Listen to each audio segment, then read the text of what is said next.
falou com Jesus e mandou que ele trouxesse.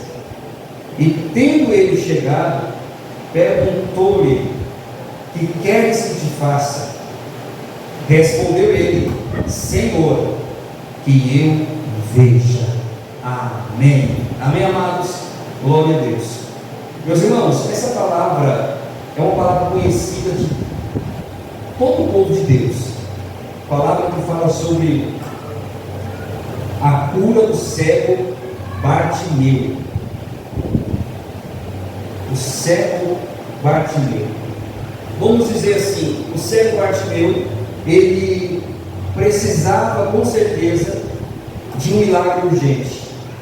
E nessa abertura de campanha eu venho falar sobre o cego Bartimeu. Este homem que estava à beira da estrada, à beira do caminho. E se nós observarmos essa história, a gente aprende muito aqui nessa ministração. Jesus, ele novamente vai para Jericó, levar o evangelho, libertar os cativos. E a história é tudo que Jesus estava passando ali por Jericó.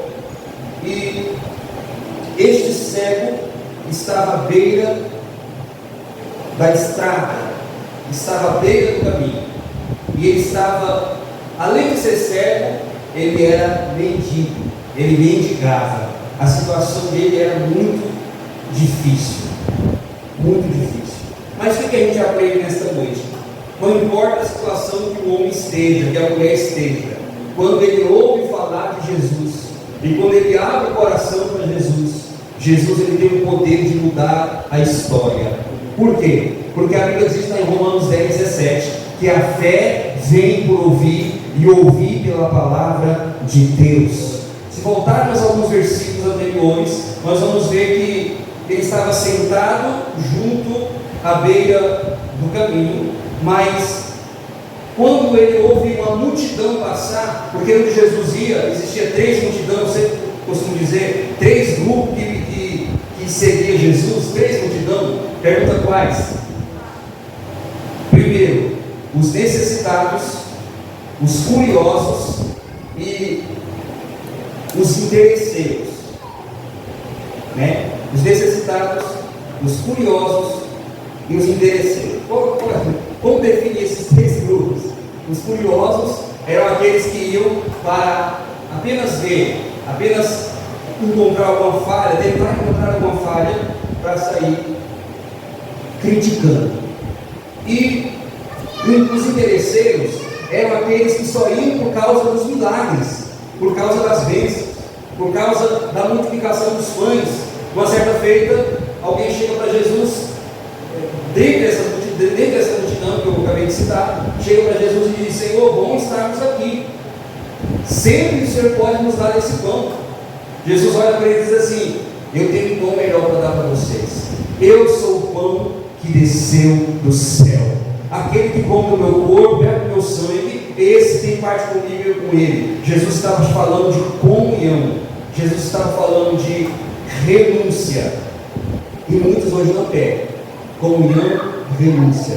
Muitos querem apenas bênçãos de bujada. Quem está entendendo, igreja? Mas tudo precisamos nos esforçarmos. Quem está entendendo?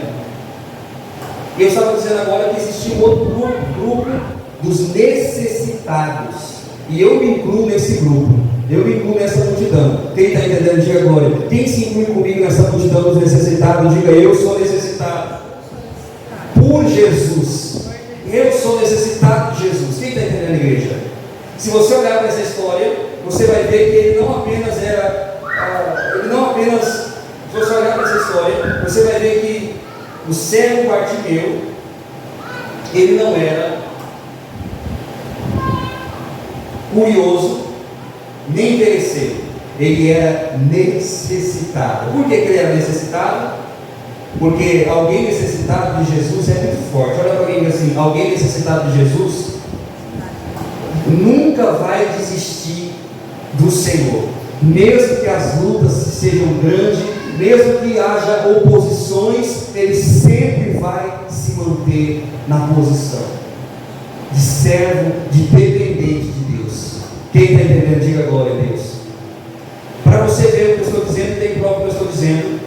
Quando ele escuta aquele barulho, aquela multidão se aproximando, ele pergunta o que era aquilo. Olha o verso 36. E este, pois, ouvindo passar a multidão, perguntou o que era aquilo, e disseram-lhe que Jesus o Nazareno ia passando. E o que ele fez? Então ele pôs-se o quê? A clamar. E a palavra clamar no original é gritar. Gritar muito alto. Ele estava, meu Deus, olha, isso aqui é forte. Quer saber a característica de alguém necessitado por Jesus? Quem quer saber? Diga glória a Deus. Uma das características, pergunta quais? Qual? Persistência, perseverança. Quem está entendendo, igreja? Persistência e perseverança.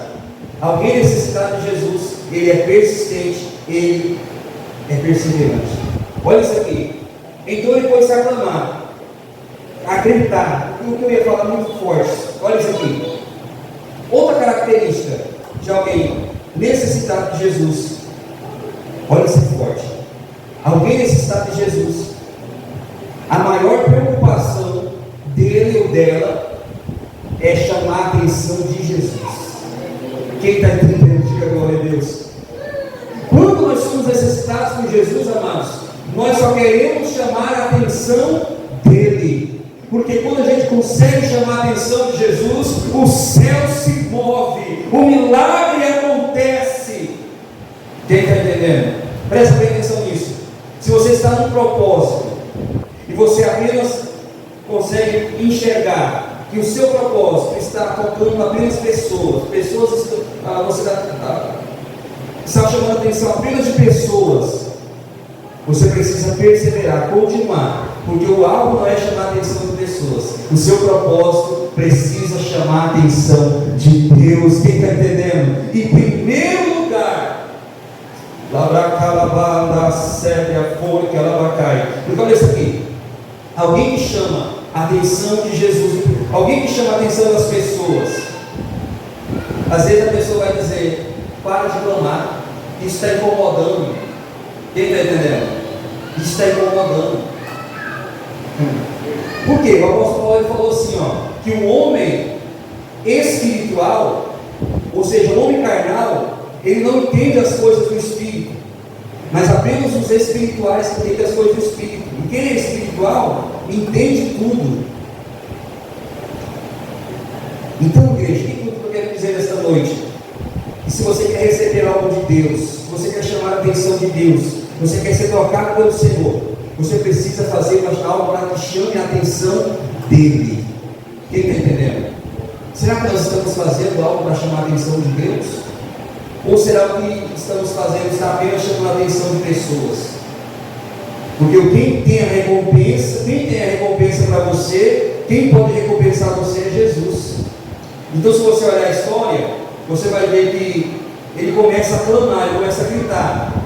E se você olhar outra característica, que ele era necessitado, ele reconheceu quem era Cristo. Quem está entendendo? Ele reconheceu, se você olhar aqui na lógica, ele reconheceu a genealogia de Jesus. Então, olha isso. Então ele pôs-se a clamar, dizendo: Jesus, filho de Davi, tenha misericórdia de mim. Há quem diga que esse era um crente distanciado, alguém que conhecia a lei, as escrituras, conhecia tudo as escrituras, mas um dia teve um encontro com o autor da vida. E quem tem um encontro com o autor da vida, com Jesus Cristo de Nazaré, a sua vida muda. Ele sabe que ele não vai ser ninguém, ele não vai ter paz enquanto ele não for tocado por Jesus. Quem está entendendo? E ele foi, olha isso, ele chamou, ele perseverou. Porque olha isso aqui, igreja, eu sempre costumo dizer: Jesus, ele sempre nos prova para nos aprovar. Se você olhar a história da mulher cananeia, você vai ver que na lógica, na prática, vamos dizer assim, na lógica, Jesus ele provou ela. Ela vem gritando atrás deles. Os discípulos olham, menosprezam e dizem: Senhor, manda embora. Está vindo fazendo escândalo, em outras palavras, né? Está vindo fazendo escândalo atrás de nós. Jesus olha para ele e diz assim: eu não fui enviado senão as ovelhas perdidas da casa de Israel. E ela continua clamando. E ela chega perto de Jesus. Jesus prova ela, dizendo: não é bom pegar o pão dos filhos e jogar com os cachorrinhos. Jesus estava dizendo: você não é israelita, você é destituída. Mas ela persevera. Jesus diz: grande é a sua fé, seja feito conforme o que desejas. Quem está entendendo? E aqui nessa história a gente vê que Bartimeu, ele tem um encontro, quando ele, olha isso mesmo, porque ver Jesus, escutar sobre Jesus passou perto dele. Tenho certeza que a fé dele já estava ativada, a fé dele já estava crescendo. Olha isso, quando Jesus está perto de nós, quando Jesus passa até mesmo perto, olha isso aqui, não na linguagem figurada, quando Jesus passa perto, quando alguém está perto de Jesus, ele não fica sem clamar, ele não fica sem pedir, ele não fica sem buscar. Quem está entendendo? Porque ele sabe que só nem Jesus pode preencher. Então ele começa a clamar: Jesus, filho de Davi. Como eu disse, ele reconhece o senhorio de Jesus. Jesus, filho de Davi, tenha misericórdia de mim. Olha isso, olha o que acontece. As pessoas que estavam se incomodando com o clamor dele, com a petição dele, porque o alvo dele não era chamar a atenção de pessoas. Quem está entendendo? O alvo dele era chamar a atenção de Jesus.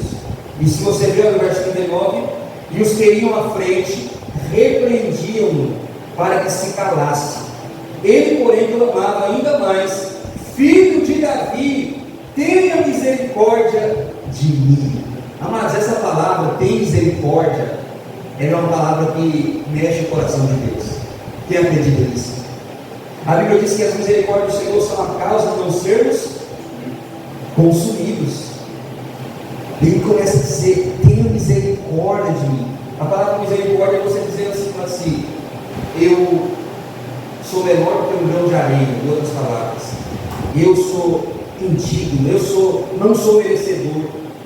Quando você diz: Senhor, tem misericórdia de mim, me levanta, Senhor, muda a minha história, muda a minha situação.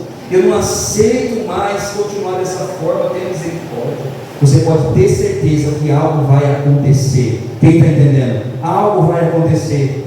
Talvez não aconteça fisicamente, mas o mundo espiritual já está acontecendo. E olha isso, a bênção primeiro chega, ela vem do mundo espiritual, para depois se materializar no mundo físico. Para você ver isso, lá em Daniel fala que Daniel começa a orar. Ele tem uma visão, ele não consegue ter o discernimento daquela visão, então ele entra no propósito de oração. E ele se abstém de alimentos por alguns dias e totaliza 21 dias. O anjo do Senhor aparece aí e diz assim: Daniel, homem muito desejado, desde o primeiro dia que aplicaste teu coração em buscar o Senhor e compreender as palavras do Senhor, a sua oração é ouvida. Aí ele vai dizer, o anjo vai continuar dizendo: eu vim por causa das tuas orações. Aí ele continua dizendo: mas Gabriel foi, em outras palavras, impedido pelos principados, pelas potestades, pelos demônios no mundo espiritual. Igreja, olha isso. O que quer dizer aqui? Que o mundo espiritual é muito organizado. O Gabriel é um anjo mensageiro, ele é um anjo que trazia mensagem. O que Deus faz? Deus vê tudo, Deus é ciente de tudo que está acontecendo. E em seguida Deus manda um outro anjo vir, que é o anjo arcanjo, né? Conhecido como príncipe da Grécia, da Pérsia. Ele vem, esse arcanjo vem e ele destrona os principados, né? Os demônios que estavam impedindo Gabriel passar uma resposta para Daniel. E ali ele fala houve oposição. Então o que a gente aprende, igreja? Que às vezes as oposições, elas são, o inimigo usa circunstâncias, usa pessoas, usa adversidades para você desistir. Quem está entendendo? Nesse caso aqui você vê que, vamos dizer assim, a carne, porque assim, ó, a tentação ela vem de 3 lugares, ela vem de 2 lugares. Deus não tenta ninguém. A tentação vem de duas direções. Ela vem da carne, da inclinação carnal, e ela vem do diabo. Quem está entendendo? Então aquelas pessoas ali, creio que usadas pelo inimigo ou pela carne, elas mandavam Bartimeu se calar, mandavam ele desistir, mandavam ele parar, ele ficar em silêncio. Eles mandavam ele ficar em silêncio. Mas quando ele se encontrou com essa oposição, o que ele fez? Ele clamava ainda mais: Filho de Davi, tenha misericórdia de mim. Presta bem atenção nisso. A perseverança sua, ela chama a atenção de Deus. Mesmo você passando luta, mesmo você passando adversidade, e não desiste de vir para a casa do Senhor, não desiste de adorar a Deus, não desiste de louvar o Senhor, de buscar Ele, pode ter certeza que Jesus vai parar. E quando Jesus para ao meu e ao seu favor, a nossa história, a nossa situação não continua da mesma forma. Quem está entendendo, diga glória a Deus. Labracaia, séria, forte, alabás. Olha isso aqui, verso 40. Parou, pois, Jesus. Meu Deus, olha isso aqui, igreja, é forte. Olha para alguém e diz assim: quando Jesus para, olha isso, diz para ele: quando Jesus para, a multidão também para, os problemas também param, a adversidade também para, a luta também para, o problema que está te impedindo também para, porque Ele tem poder de parar o vento, acalmar a tempestade. Quem está entendendo, diga glória a Deus. É muito forte essa palavra. Quem está entendendo? Meu Deus. Parou, pois, Jesus e mandou que lhe trouxesse. Quando Jesus manda, igreja, qualquer um obedece, até o diabo obedece. Jesus está dizendo nessa noite que Ele está mandando a bênção no seu endereço. Ele conhece o seu endereço, Ele conhece você antes de você nascer. Quem está entendendo, diga glória a Deus. Mas o que você precisa fazer, pergunta o quê? Perseverar, crer, colocar sua fé em ação. E eu vou falar um negócio para vocês aqui. A nossa fé é posta em ação, mais ainda no momento da adversidade. É aí que a gente tem que colocar a nossa fé em ação. Por exemplo, naquele episódio quando estavam os discípulos no meio do mar, naquele barco, naquele mar revolto, na tempestade. Jesus estava no monte orando, Jesus no seu lado divino, no seu senhorio divino. Ele vê os seus discípulos em dificuldade, ele desce do monte, ele vai caminhando sobre as águas. E quando Jesus chega a uma certa distância, os discípulos olham e dizem: é um fantasma, se assusta. Quem está entendendo? Por quê? Pergunta por quê? Porque a adversidade Deus permite para nos aperfeiçoar. Quem está entendendo? Quem aceita ser aperfeiçoado na adversidade, diga glória a Deus. Você tem duas escolhas na adversidade, duas escolhas, pergunta quais? Primeira, ser aperfeiçoado ou murmurar. Forte. Eita glória. Quem está entendendo? Você tem duas escolhas: ser aperfeiçoado ou você ser murmurador. Você colocar a sua fé em ação ou você ser murmurador. Você confiar ou você ser murmurador. Porque olha isso aqui: quando a gente é murmurador, reclamador, o que acontece? Pergunta o quê? Onde vai te murmurar? Você anda, caminha e não sai do lugar. Você dá a volta em círculos, em outras palavras. Você olhar lá para o Êxodo, você vê que o povo de Deus, eles caminham quantos anos no deserto? 40 anos. E os historiadores dizem que aquela travessia de 40 anos era para durar um ano. E há quem diga que era o mesmo deserto que Jesus passou. Há quem diga, né? Quem está entendendo? Um ano. Ou pode virar 40 dias. Então tem várias teses: um ano ou 40 dias. Quem está entendendo? Está entendendo? O deserto que Deus permite Porque olha isso aqui, igreja, Deus permite desertos, Deus permite adversidades. Se você olhar para a história de Jesus, Jesus é batizado no Espírito Santo, e no mesmo instante, o mesmo Espírito Santo o leva para o deserto, para ser tentado pelo diabo. Ele jejua por quantos dias? 40 dias e 40 noites. Então, se você trazer um contraste aqui com o Antigo Testamento, 40 anos, o povo em círculo, no deserto, na desobediência, e Jesus na obediência, o que era para ser, se ele fosse desobediente, trazendo uma linguagem figurada espiritualmente, ele venceu 40 dias. Quem entendeu, diga glória a Deus. O que a gente aprende, amados? Que a obediência, a confiança, colocarmos a fé em ação, acelera o milagre, acelera a bênção na nossa vida. Quem quer ser abençoado grandemente, levanta a mão. Então seja perseverante, seja obediente à palavra de Deus, e não murmure quando você for testado, quando você for provado. Amém, amados? A gente não pode reclamar de forma alguma. Então o que a gente vê aqui nessa história? Jesus para, e quando Jesus para, algo acontece, né? Jesus manda que alguém processa ele, e tendo ele chegado, Jesus pergunta: o que queres que eu te faça? Olha isso aqui, igreja, isso é forte. Quando a gente chama a atenção de Jesus, a gente tem direito de escolha. Jesus pergunta: o que queres que eu te faça? Ele chamou a atenção de Jesus. Então Jesus dá um direito de escolha, com outras palavras. O que queres que eu te faça? Aí ele diz: Senhor, que eu veja.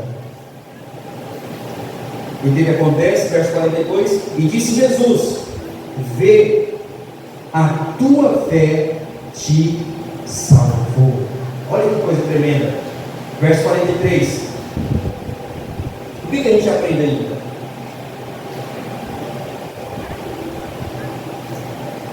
O que a gente aprende ainda? Jesus, ele abençoa eu e você por vários motivos. Eu quero citar dois aqui. Primeiro, porque ele não quer te ver na adversidade sofrendo. 2, porque ele quer que você sirva e siga ele todos os dias da sua vida nessa terra. Quem está entendendo? Olha aí, 43. Imediatamente recuperou a vista. E o que aconteceu? E foi seguindo e glorificando a Deus. Em outra versão, fala que ele, depois de ter sido curado, ele segue Jesus estrada fora. Deixa eu ver se eu acho essa versão. Não está na NVI.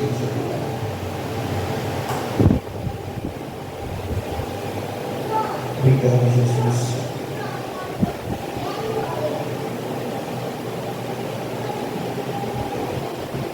Essa versão mesmo.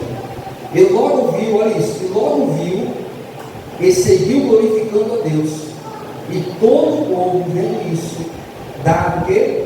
Louvores a Deus. Então, para finalizarmos, igreja, o que Jesus quer fazer na sua vida é motivo de muitos glorificarem a Deus. Quem crê nisso?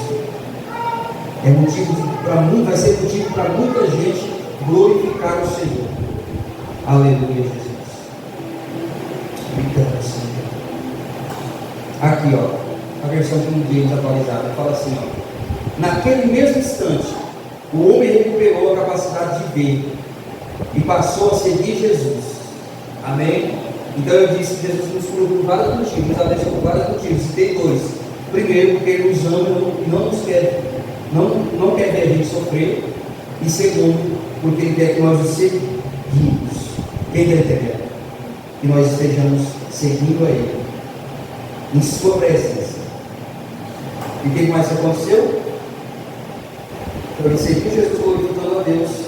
E quando toda a multidão observou o que aconteceu, da mesma forma rendia louvores ao Senhor. Isso é forte. Amém, amado? Então o que Deus quer fazer na sua vida não vai ser apenas para te abençoar, mas vai ser servir de testemunho para que outras pessoas também glorifiquem a Cristo.